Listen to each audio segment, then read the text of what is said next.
এই যে দেখছেন এখন খালি মাঠ, আলো অনেক নিভে গেছে। এই একটু আগেই মোহনবাগান ভার্সেস চেন্নাইয়ের ম্যাচ শেষ হলো। মাঠের আলো অনেক নিভে গেছে, কিন্তু মোহনবাগানের আলো কিন্তু এতক্ষণ জ্বলেছিল। দেখুন, গোল মোহনবাগান পাবে প্রথম ম্যাচের পর, দ্বিতীয় ম্যাচেও 2 গোল। গোলটা কিন্তু ফ্যাক্টর না, কারণ যে টিমের স্ট্রাইকারের নাম জেমি ম্যাকলরেন, সেই টিমের গোলটা নিয়ে ভাববেন না।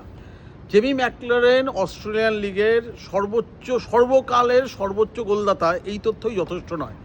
এ লিগে 5 বার টপ স্কোরার, একটা ভদ্রলোক যে এ লিগের মতো লিগে 5 বার টপ স্কোরার, সে মোহনবাগানের জার্সি পরে ফরওয়ার্ড লাইনে রয়েছে।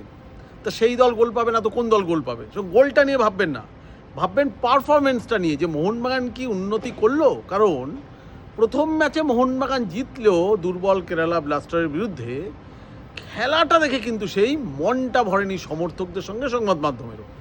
আপনারাও যারা সমর্থক তারা সত্যি কিন্তু আনন্দ করে গিয়েছেন বিকজ অফ গোল। পারফরমেন্স নিয়ে যে মারাত্মক জায়গায় ছিলেন তা নয়, কারণ ওদিকে লাল হলুদ যেভাবে ঝড় উঠেছে, লাল হলুদ সমর্থকরা দেখছে টিমটা মারাত্মক একটা স্পিডি ফুটবল খেলছে। শুধু গোল নয়, ওদিকে কিন্তু ইস্টবেঙ্গল একটা ঝড় তুলেছে খেলার মধ্যে। সেই ঝড়টা একটু অনুপস্থিত ছিল মোহনবাগানে।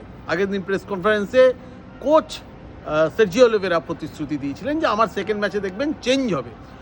আমি যদি বলি যে আজকে পারফরমেন্স যদি বলি, ফার্স্ট ম্যাচের নিরিখে বেটার। মোহনবাগান এখনও আরও আরও আরও উন্নতি করবে, নিয়ে কোনো সন্দেহ নেই। Just second match. আরেকটা কথা বলি, যে মোহনবাগান 2 মাস ধরে প্র্যাকটিস করেছে বলে দারুণ দারুণ দারুণ জায়গায় থাকবে এরকম ভাববেন না। প্র্যাকটিস করা আর ম্যাচ টেম্পারমেন্ট ইজ ডিফারেন্ট। জানেন তো, আমাদের ছোটোবেলায় এর মতো পাড়ায় প্রচুর ছেলে যা খেলতো না, কাটিয়ে গোল টোল করে দিত, কিন্তু যে টুর্নামেন্টে ওই চুনের দাগটা পড়ে যেত আর বার পোস্টে জালটা পড়ে যেত না, দেখতেন গোলের সামনে গিয়ে গোল মিস করতো। সো ম্যাচ টেম্পারমেন্ট আর প্র্যাকটিস, এই দুটো কিন্তু ডিফারেন্স।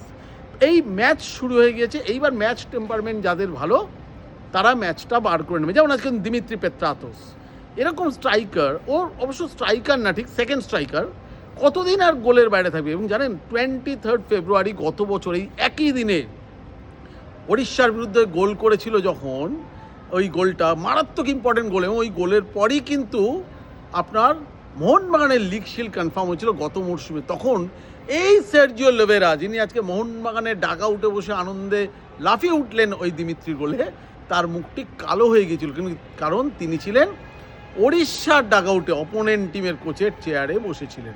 আজকে দিমিত্রিও ফর্মে ফিরল। সো আমি বলবো যে এটা জাস্ট শুরুয়াত। আমি মোহনবাগানের পারফরমেন্স আহা মরি, মানে আহা কি দেখিলাম এরকমই বলছি না, বেটার, মানে আই মিন উন্নতির দিকে যাচ্ছে।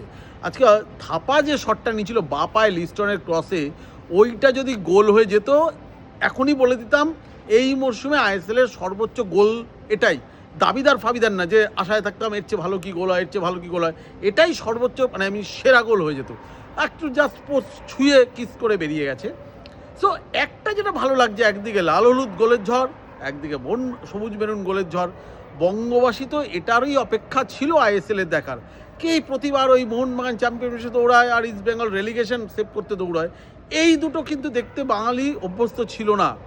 বাঙালি দুটো টিম খেলছে, বাংলার দুটো টিম খেলছে, মোহনবাগান ইস্টবেঙ্গল, এরাই তো রুল করবে, এরাই তো দাবিদার হবে। সো দেখতে সত্যিই ভালো লাগছে যে ইস্টবেঙ্গল জিতছে, মোহনবাগান জিতছে, মোহনবাগান জিতছে, ইস্টবেঙ্গল জিতছে। এবছর অবশ্য নকআউট নেই, লিগের দৌড়। সো যার ফলে এই ইস্টবেঙ্গল মোহনবাগান ডুয়েল খেলবে ওই 3 মে যে ডেটটা আছে, ওইটা কিন্তু একদম মানে ম্যাচের কিন্তু মানে ভাগ্য নির্ধারিত ম্যাচ হয়ে যাবে জেনারেলি। যেমন কলকাতা লিগে হয় না যে ডার্বিতে যে যেতে অনেকটা অ্যাহেড হয়ে যায়, মনে হচ্ছে এবার আইএসএল ডার্বিতেও যে জিতবে ইস্টবেঙ্গল তারাই অ্যাহেড থাকবে। কারণ এই বছরও অন্যান্য টিমগুলো কিন্তু মারাত্মকভাবে সেভাবে ইস্টবেঙ্গলের মতো তৈরি নয়, কিছুটা আগোছালো। এই চেন্নাইকে এই সুপার কাপে ভারতীয় নিয়ে খেলতে দেখেছিলাম, ক্লিফোর্ড মিরান্ডাকে, খুবই দুর্বল ছিল। আজও বিদেশি নিলে যে মারাত্মক পরিবর্তন হয়েছে বলতে পারি না, কারণ খুব কম সময়ে প্র্যাকটিস সত্যিই ওরা করেছে, টিমটার মধ্যে সেই কম্বিনেশনটা তৈরি হয়নি। এই সুযোগে মোহনবাগান ইস্টবেঙ্গল যদি পরপর পয়েন্ট না হারিয়ে ম্যাচ জিতে যেতে থাকে, এবছর কিন্তু দেখার অপেক্ষায় থাকবো মোহনবাগান না ইস্টবেঙ্গল, ইস্টবেঙ্গল না মোহনবাগান। ইস্টবেঙ্গল যদি এবছর লিগ টাইটেল পেয়ে যায় অবাক হবেন না। এবং অনেকে কিন্তু চান যে বাংলার ফুটবলের উন্নতির জন্য, বাংলার ফুটবলকে বেঁচে থাকার জন্য ইস্টবেঙ্গলেরও বেঁচে থাকা জরুরি। যাই হোক, আজকে সবাই খুশি মনে বাড়ি যান। বাংলা ফুটবলে জয় হয়েছে, মোহনবাগান সেকেন্ড ম্যাচেও 2 গোলে জিতেছে। নমস্কার।